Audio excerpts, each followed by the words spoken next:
A nossa convidada de hoje é uma cantora e compositora que sabe e garante que o samba une, que é no samba que todo mundo se mistura. Além disso, ela faz da arte um instrumento de luta, uma artista incansável, tanto na música quanto na política. Ela é Leci Brandão.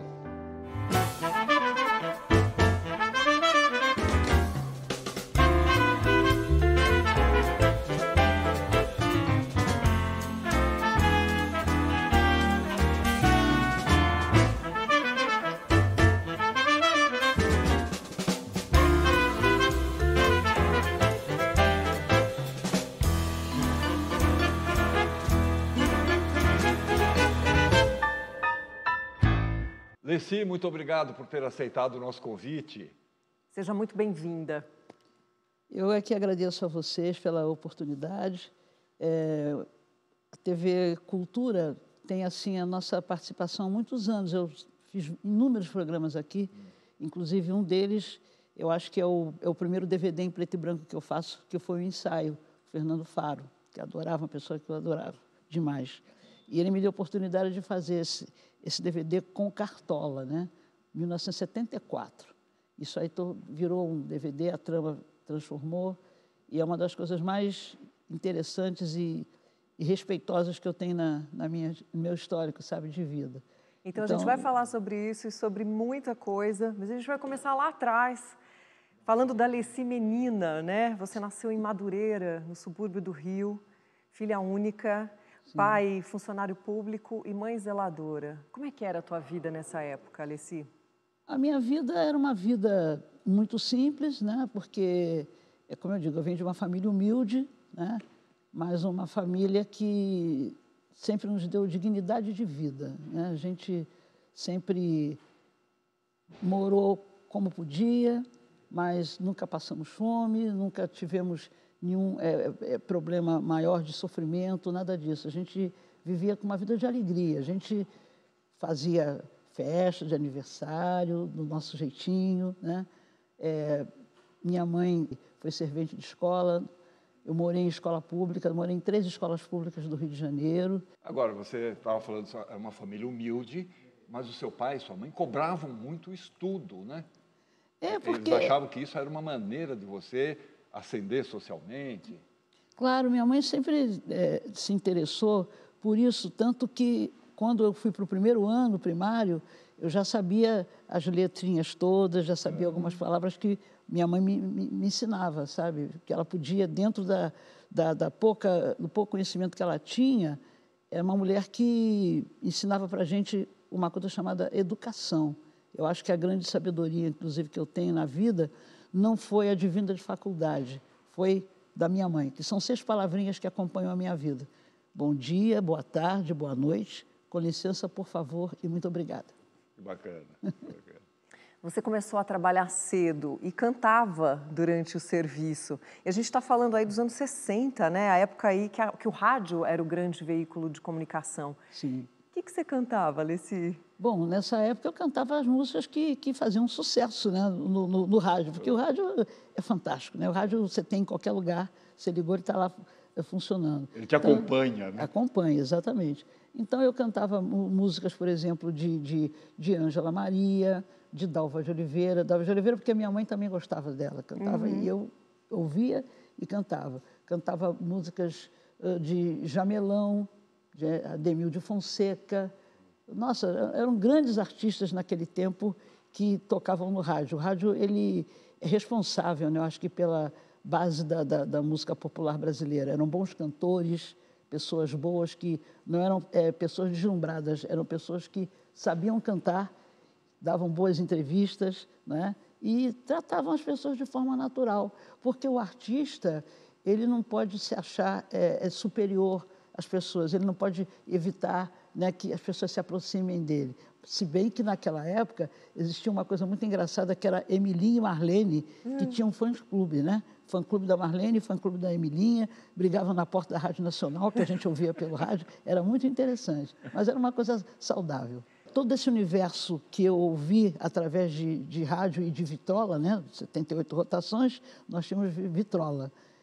Eu acho que isso acabou me dando uma informação de música, não era negócio de moda, era a música no geral, né? Eu ouvia baião, eu ouvia samba-canção, boleros, né? Samba, porque meu pai, ele gostava de ouvir música, mas nem meu pai nunca foi assim ligado em escola de samba. Meu pai gostava, ele admirava, mas a minha mãe não. Minha mãe, até em função da influência da minha avó, dona Urmezinda, minha avó já tinha desfilado na Mangueira, né? Minha mãe saiu em Mangueira, nem sonhava nascer. Minha madrinha de batismo morava no Morro da Mangueira.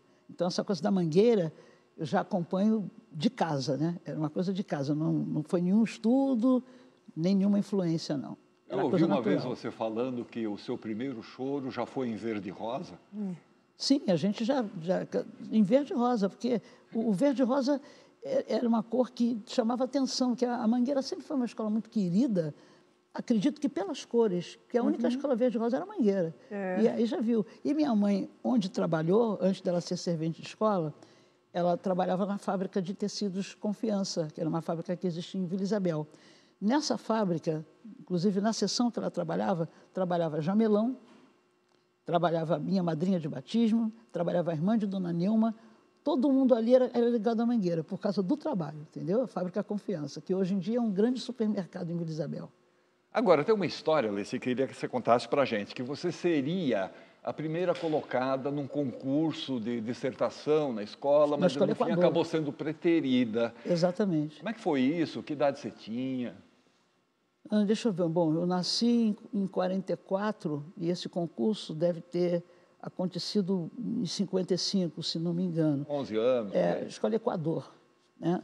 E a Escola Equador fazia sempre um ato de comemoração no dia 10 de agosto, que era a data nacional do Equador.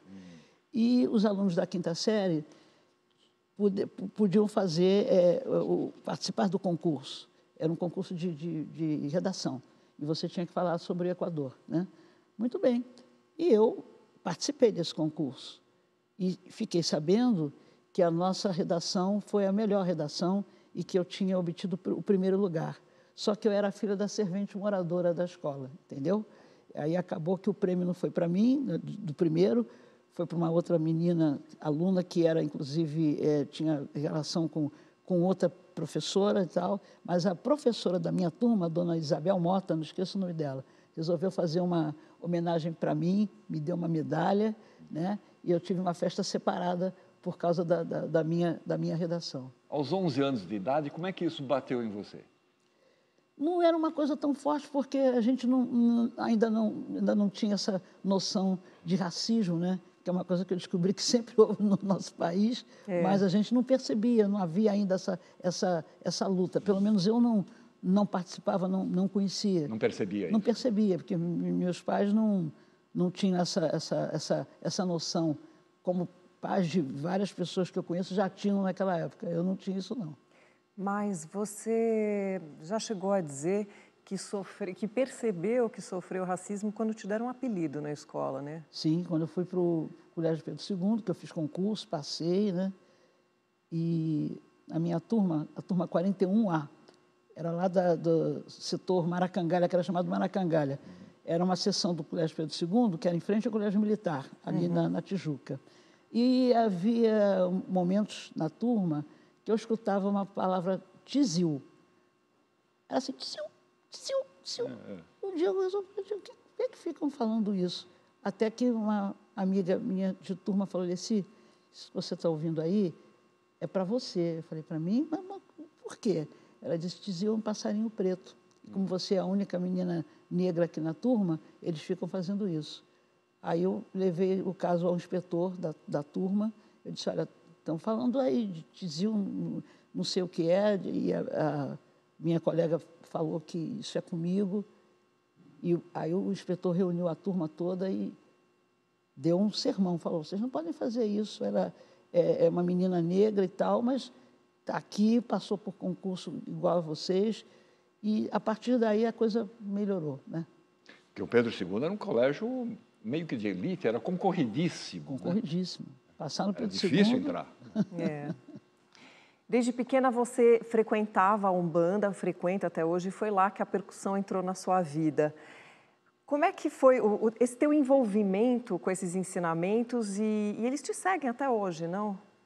Veja bem, a minha mãe e minha avó também frequentavam, né, o centro de Umbanda, e eu me lembro que havia um centro em Belford Roxo, que é subúrbio, né, do Rio de Janeiro, e eu percebia que o que me fascinava em tudo aquilo que acontecia ali eram os tambores. Eu via ali os ogãs, né, tocando aqueles tambores, eu ficava sempre perto deles ali. Às vezes eu tocava o chocalho, que tinha um chocalho também que acompanhava.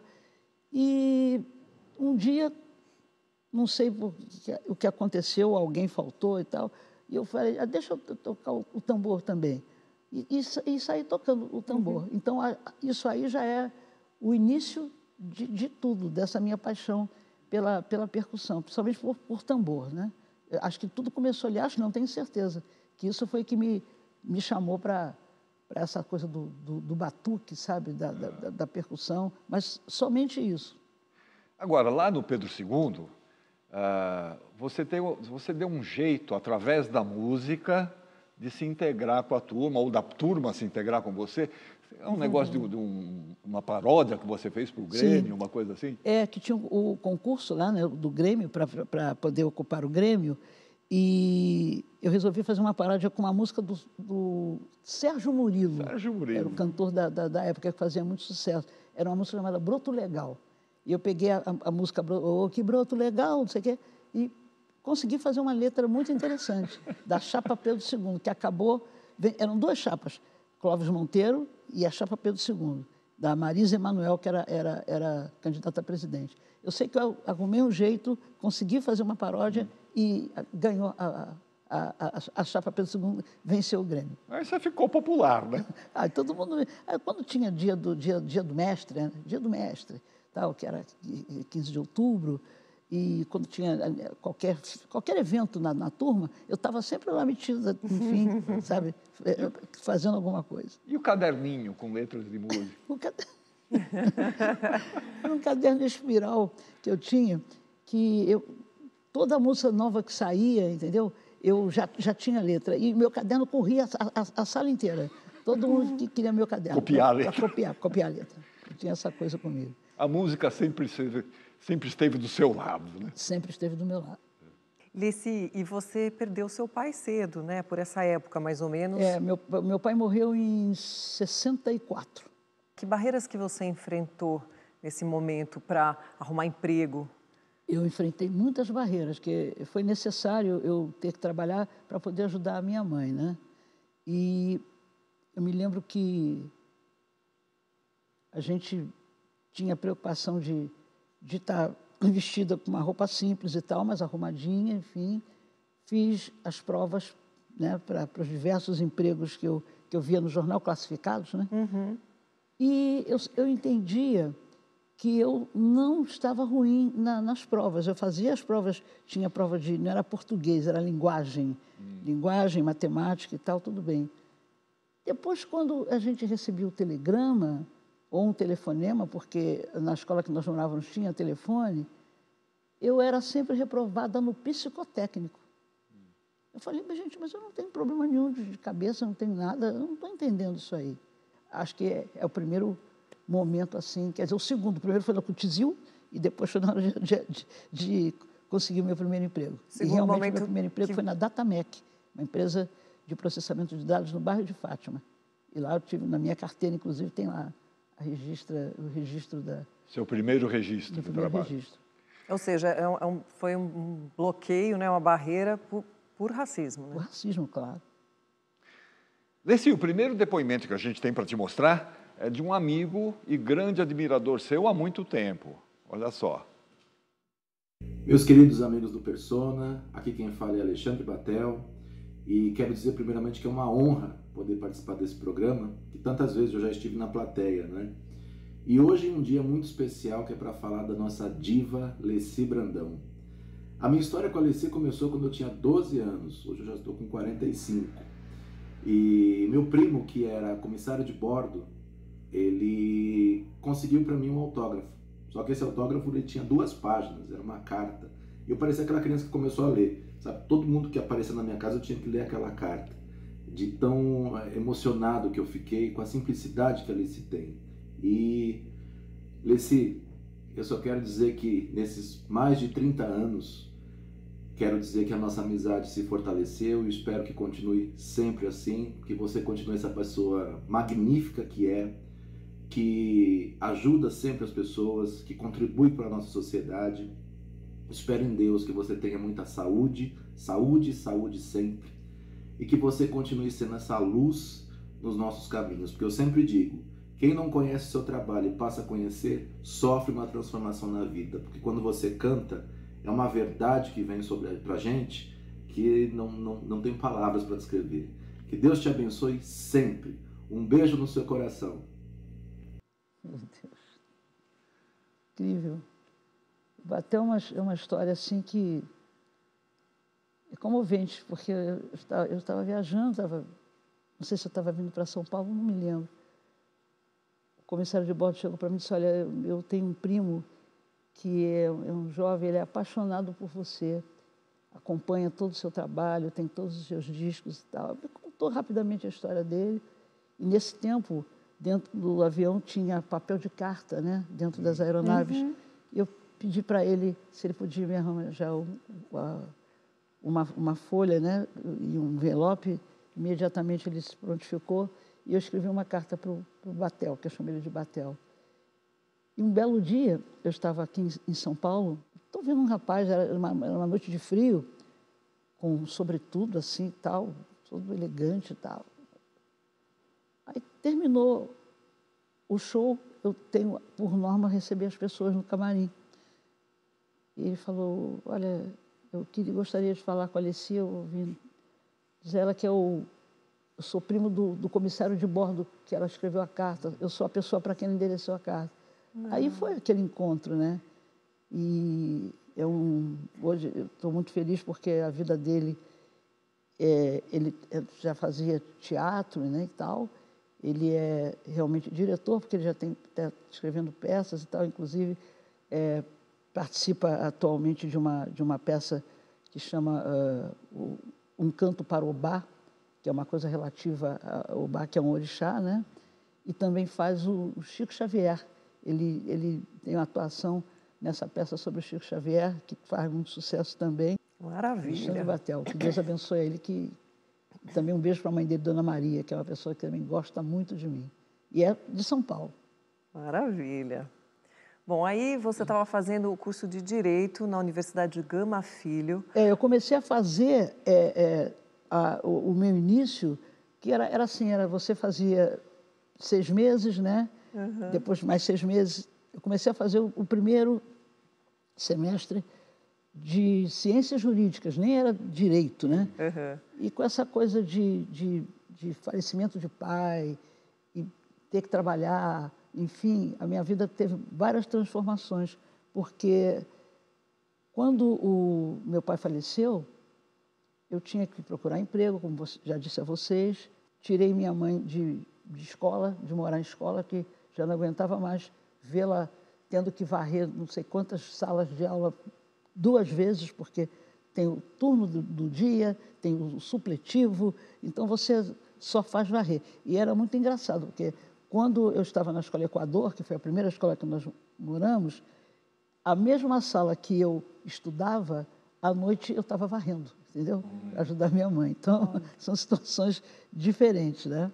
Mas são coisas que contribuíram muito para a minha existência, para o meu entendimento, né, da vida, que você tem que respeitar as pessoas, tenha ela a profissão que tiver. Você tem que respeitar as pessoas e o trabalho delas, né? Nós estávamos falando sobre a questão da... Não, a gente vai falar, na verdade, do samba, da música que te levou aí para outros caminhos, mas no segundo bloco, pode ser? Tá bom, porque é muita coisa e a gente embaralha as escolas, é uma loucura. É isso aí. A gente volta já com Leci Brandão.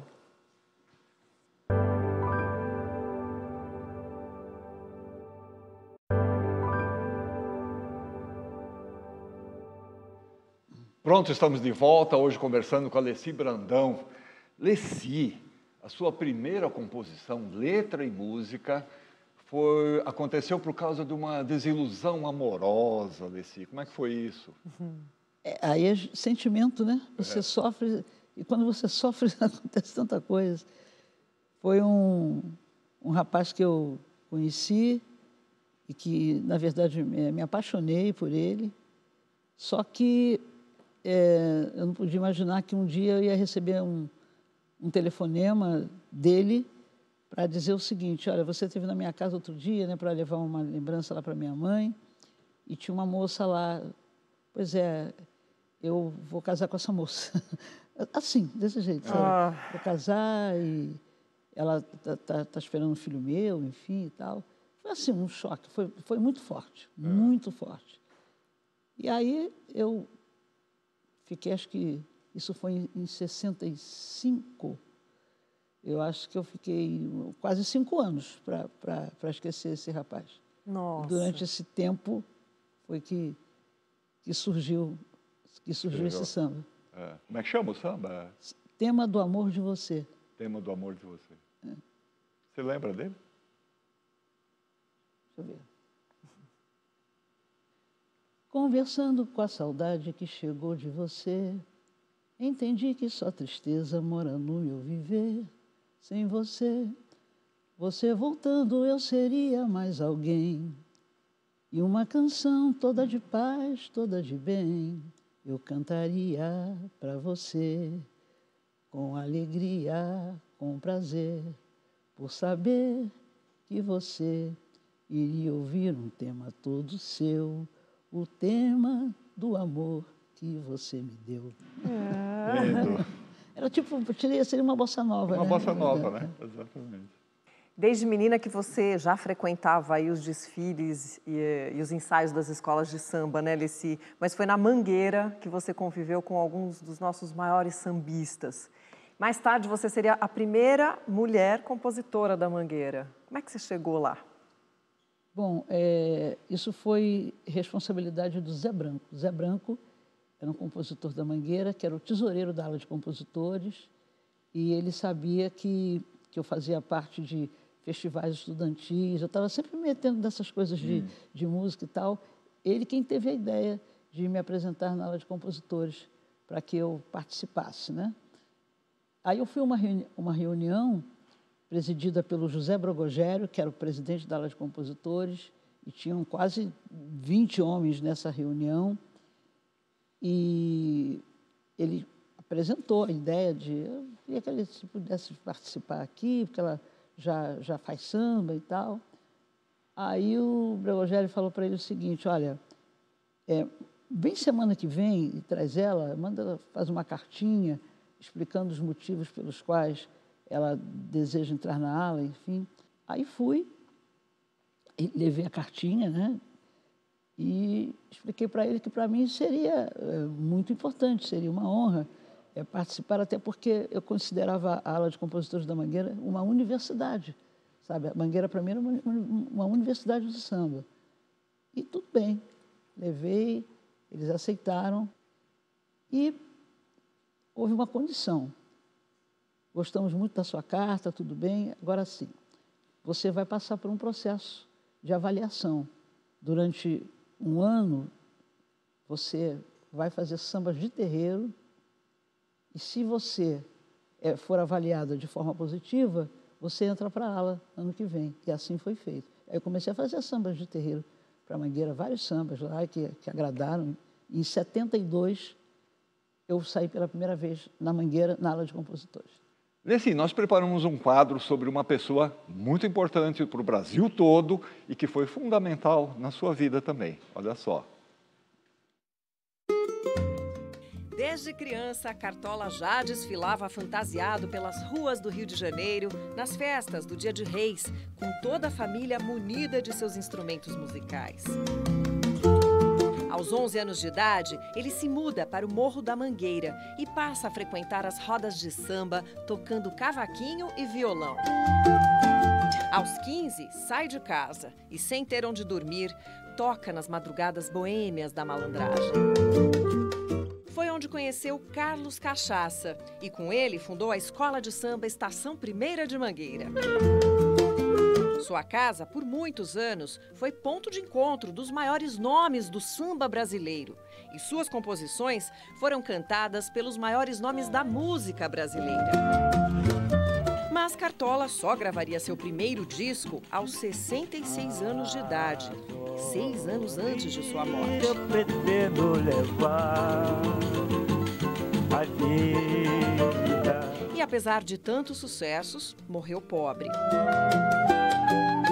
Cartola era presidente de honra da ala de compositores da Mangueira e foi uma espécie de padrinho da jovem Leci Brandão, quando esta resolveu que seria compositora da agremiação.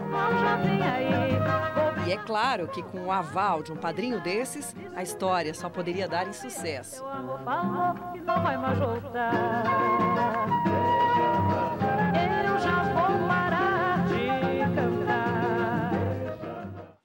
Aliás, foi o Cartola que te levou para a TV, né? Ele foi convidado para fazer pelo Fernando Faro e foi gravado aqui, né? E nós ficamos assim, surpresos, porque eu não sabia que eu ia participar. Na época, quem era muito amigo do Cartola, quem era não, ele é vivo, né? É o Sérgio Cabral pai. Sérgio Cabral, que é um jornalista, era comentarista da música popular brasileira, e ele, conversando com o Cartola sobre o ensaio, falou, vamos levar a Leci no programa. E eu me lembro que o Fernando Faro ficava sentado assim no chão, a gente sentado no palco, e ele fazia as perguntas, né? E eu acabei mostrando os sambas que eu estava fazendo naquela época. Por exemplo, agora eu vi aqui o Deixa Pra Lá eu cantava no Teatro Opinião, que eu também fui convidada para cantar na noitada de samba do Teatro Opinião, isso em 74. Você não tinha nem disco lançado nessa época, né? Não, o primeiro disco foi em 75, pelas mãos do Aloysio Falcão, que era um dos diretores da gravadora Marcos Pereira. Marcos Pereira foi um homem que gostava muito de música, mas não era essa coisa comercial, era como se fosse um disco independente. Tanto que o nosso trabalho saiu na mesma época, saiu o disco do Cartola e saiu o nosso disco. Daí surgiu um show, né? Cartola e Leci Brandão, participação de Dona Zica contava histórias, né, da feijoada dela e tal. O Renatinho Barbosa, já falecido, era um menino que era apresentador de programas aqui em São Paulo, Quem Sabe Sábado, e nós fizemos São Paulo, Curitiba, no Teatro Paiol, Rio Grande do Sul, e fizemos Belo Horizonte. Fizemos 4 shows juntos. Agora, você tem atualmente aproximadamente 25 discos gravados, por aí, né? Por aí. E muitos shows também de sucesso. Nós temos um depoimento agora de uma pessoa que acompanha a sua carreira também desde o começo, eu acho. A união entre Leci Brandão e o programa O Samba Pede Passagem não foi mero acaso, mas foram os deuses certamente que reuniram um programa preocupado com a cultura popular e o talento divino desta mulher negra, guerreira, que sempre clamou contra as injustiças sociais, contra todo e qualquer tipo de discriminação, sem perder nunca a ternura e a esperança. Salve Leci Brandão, muito axé! Olha a voz desse homem, hein? É o meu pai musical aqui em São Paulo, Moisés da Rocha. Eu me lembro que eu fiquei 5 anos sem gravar, e esses 5 anos que eu fiquei ausente foi em função da gravadora que eu era, na época, não ter aceitado o meu repertório, que achou que o repertório era um repertório com letras muito sérias, muito, sabe, contundentes. Engajadas. E aí, nesses 5 anos, eu fiquei, assim, sem esperança de nada e tal. Mas aí, os orixás mudaram a minha vida e, em 85, eu tive a oportunidade de conhecer o Adiel de Carvalho, me convidou, que era o presidente da gravadora Copacabana, né? E foi uma coisa, assim, incrível, porque o Adiel de Carvalho disse uma coisa para mim que me tocou muito. Ele disse, olha, você já faz uma crônica social há muito tempo, mas só que você tem que pedir para quem te produzir fazer esses arranjos, entendeu? Com a sua cara, com o seu jeito, sabe? Com o que significa aquilo que você está falando.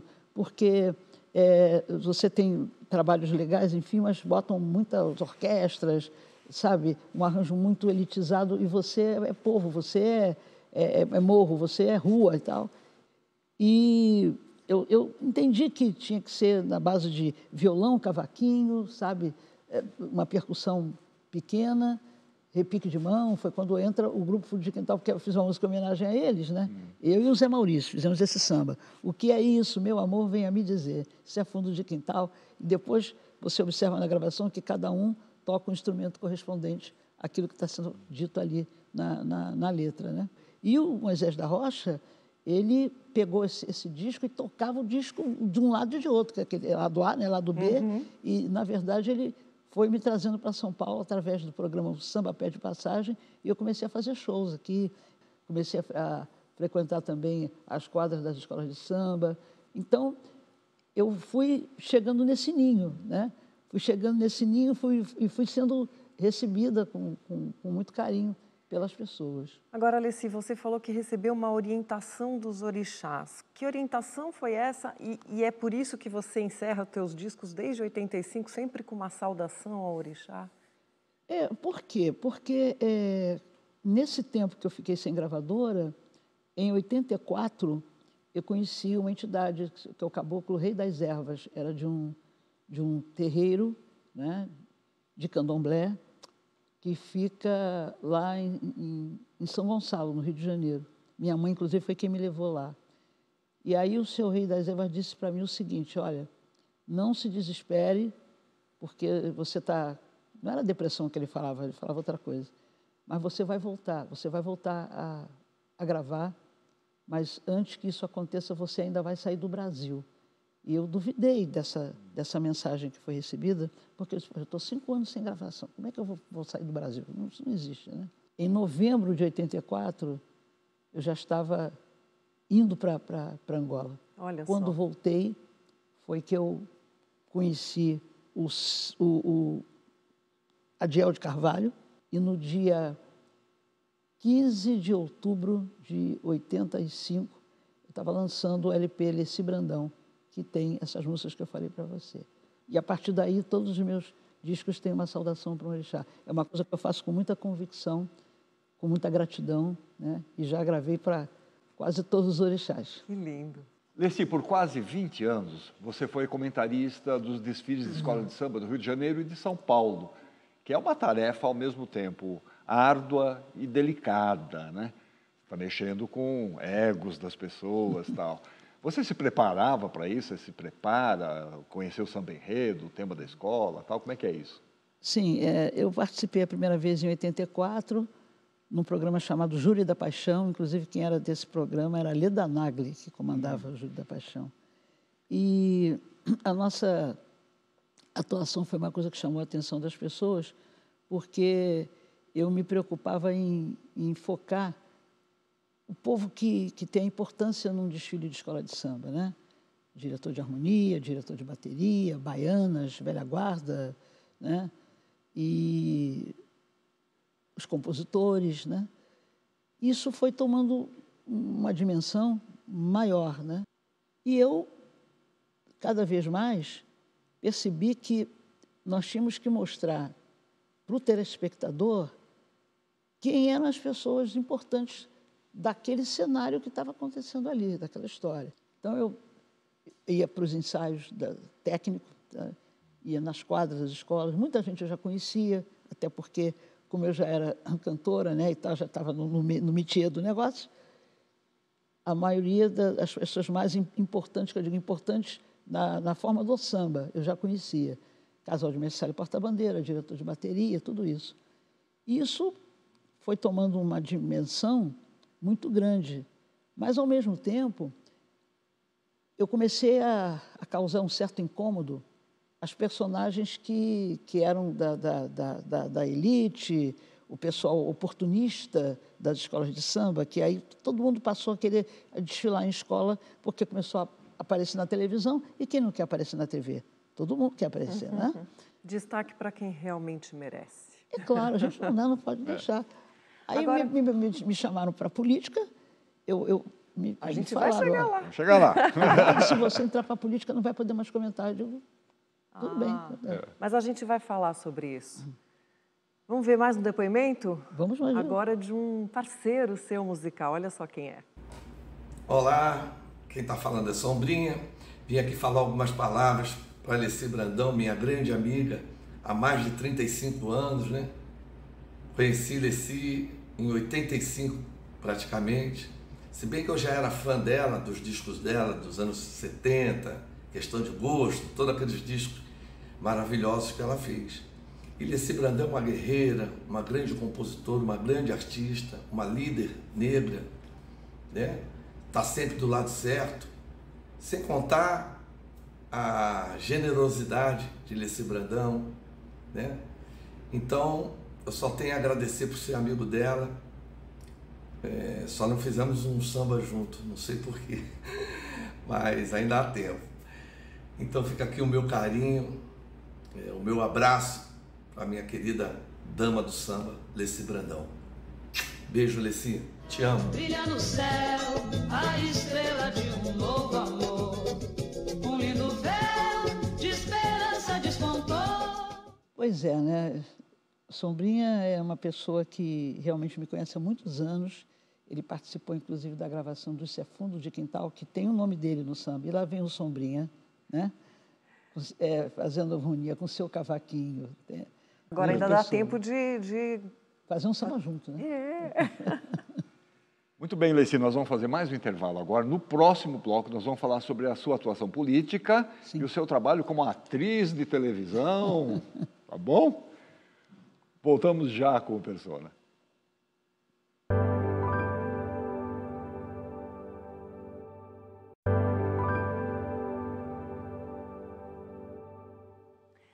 Estamos de volta hoje para a nossa conversa com Alessi Brandão.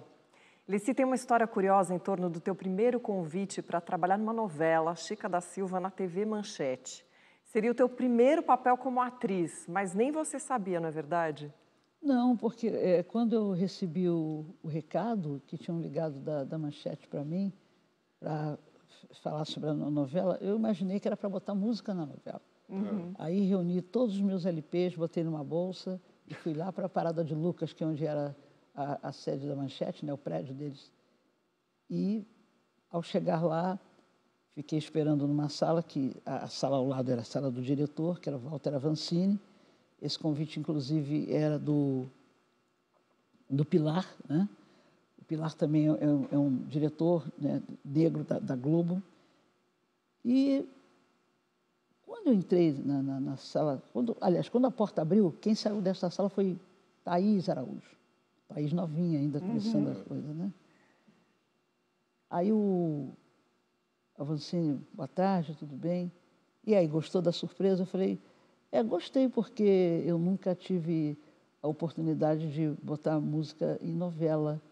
E, sendo Chica da Silva, né, eu tenho muita música que fala sobre a questão de negros e tal. Ele disse assim, não, mas não é para botar música na novela, é para você fazer, né, você vai ter um papel. Você, mas como? Eu nunca fiz nem teatrinho no colégio, não tenho essa experiência. Ele disse, não, senta aí, calma aí. Tal. Sentou. Aí disse, olha, eu acho que você, para mim, é uma quilombola do século XX. Você tem todo o direito, sabe, de poder ter essa oportunidade. Aí pegou uma folha de papel e falou, toma aqui, lê isso aqui. Aí eu li.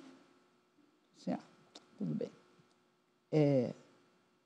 Você vai ter condições de fazer uma voz de uma pessoa, de uma mulher que seja mais velha que você e que tenha um sotaque um pouco mais lento, sabe, mais descansado, porque essa mulher, ela é mãe de um escravo, que é o Quiloa, que é o Maurício Gonçalves, e você vai ter que fazer a mãe dele. Aí o Pilar me chamou e disse, olha, isso é simples, não fica coisa não, é porque tem que ser você mesmo, que você Digo, mas eu nunca fiz nada, eu não fiz teatro, não fiz... Não, fica tranquila, eu fiquei muito nervosa. Aí cheguei em casa, chamei minha mãe e falei, mãe, não é para botar música na novela, não, é para fazer uma personagem lá que é do quilombola, que é uma senhora e que é de Minas, eu não entendi, vivi em Minas e tal. Aí a mamãe falou, minha filha, sabe o que eu pensei agora? Você sabe como é que Mãe Alice fala? Mãe Alice, lá do Caboclo Rei das Aves, né? Que eu conheci lá em 84. Eu falei, mais ou menos. Eu falei, tenta imitar a voz da Mãe Alice, para você ver se não vai ficar próximo do que eles estão querendo. Bom, conclusão. No dia 26 de julho de 1996, né, eu comecei a gravar a novela em Diamantina. Mas foi uma coisa que, na época, o Jornal Globo tinha nota 0, nota 10. Tinha uma coluna de negócio de TV, né? Eu ganhei 10 do Globo, porque era uma pessoa novata, que nunca tinha feito nada, mas que estava fazendo a interpretação de um jeito muito legal. Mas você ganhou 10 também dessa pessoa que mandou um depoimento aí para você. Glória, rainha, glória, Cidade Silva. Tá com caraminhola na cabeça, homem? Nem pode se mexer de tanta pancada que levou. Leci Brandão. Minha querida Leci Brandão, eu nunca vou esquecer da sua interpretação em Xiga da Silva. Você foi brilhante. Sem você, a história não seria a mesma. Você foi fundamental.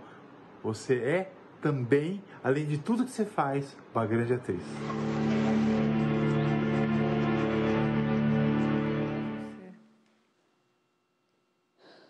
Aí é forte.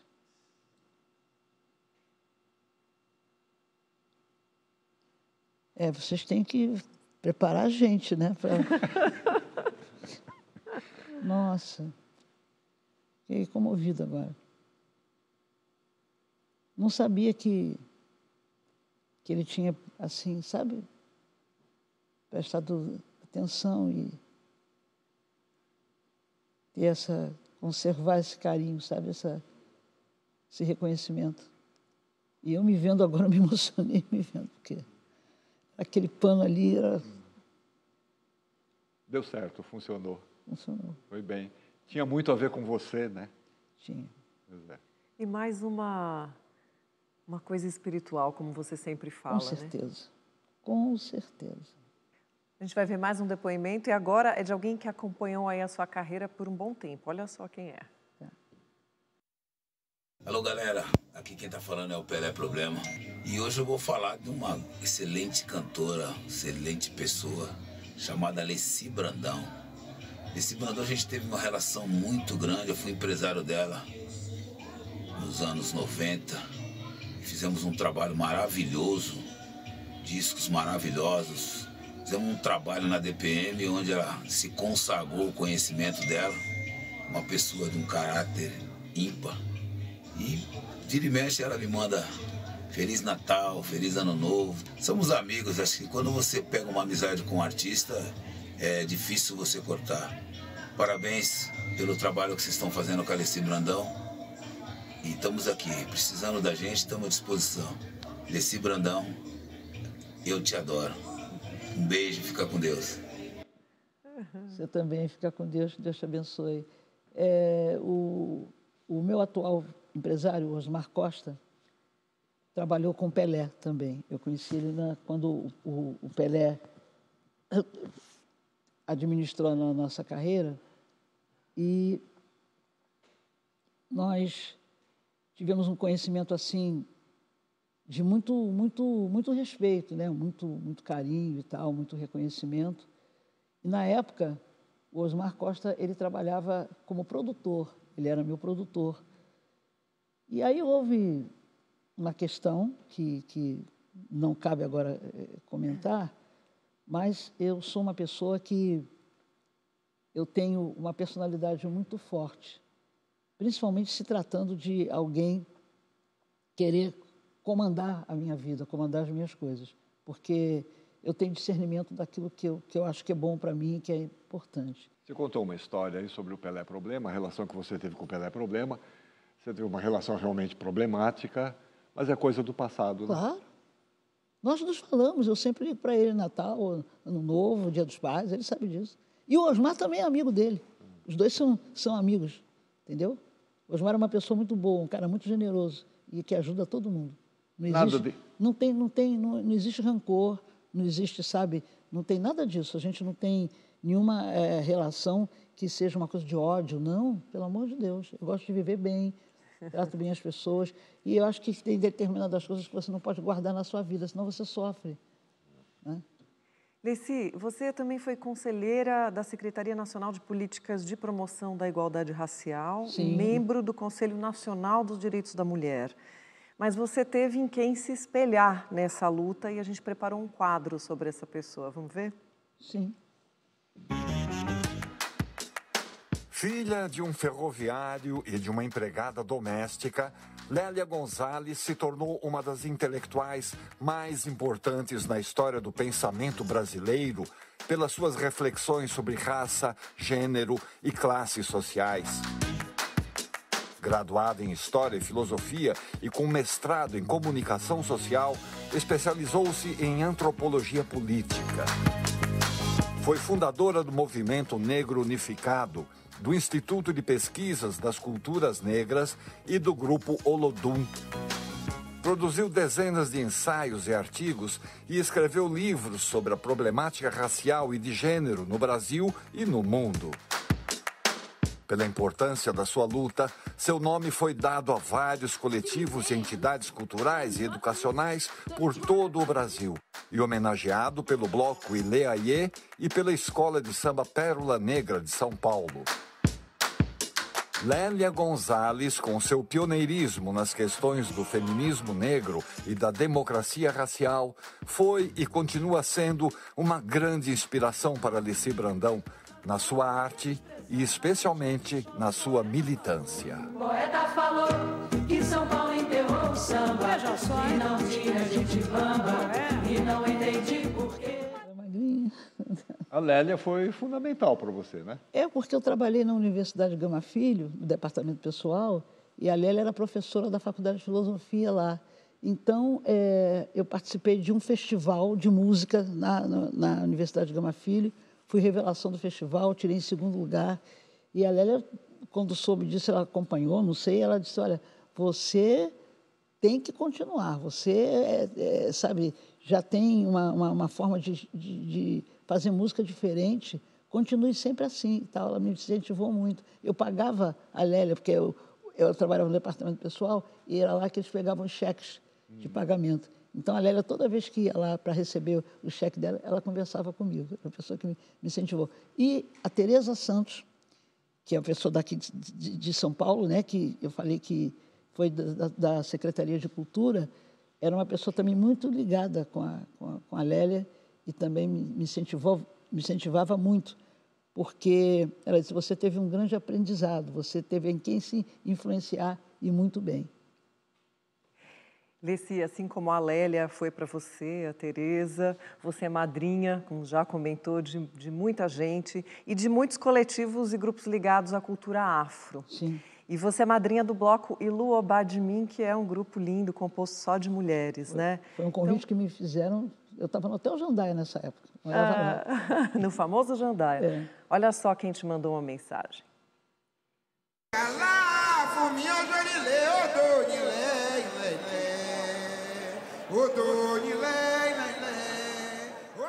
Olá, madrinha Leci.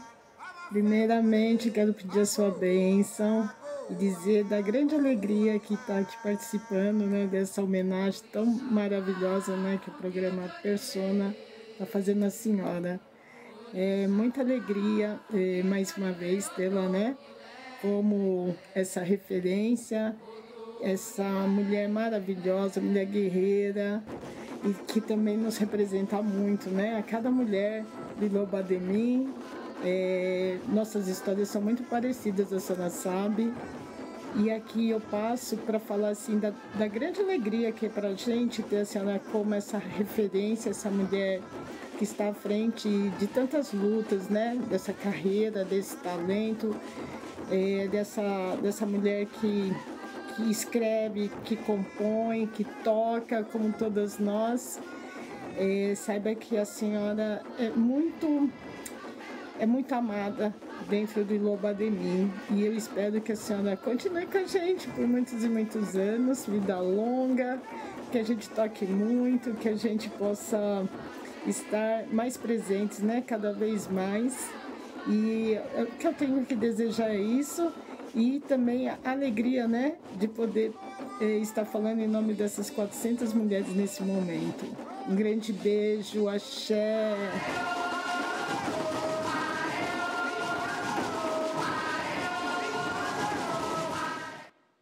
Cris Blue. Cris Blue, muito obrigada mesmo. Ela tem que agradecer a ela, a Baby e também a diretora de bateria a Beth Lobar, né? A Beth Belli, que são pessoas que nunca abandonam a gente.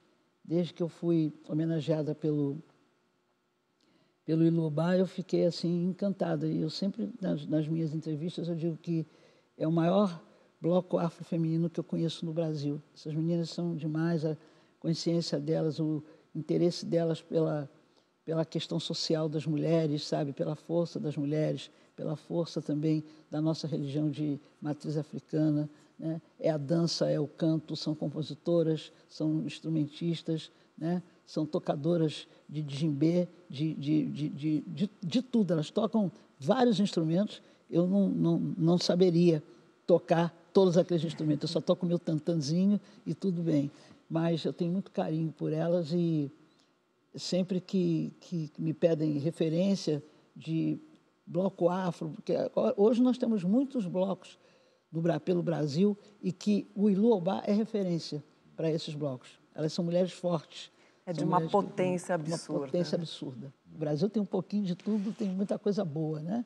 E tem pessoas, por exemplo, como vocês, que me deram a oportunidade de vir aqui, abrir meu coração, relembrar as coisas da minha vida. Eu não sabia o que ia acontecer.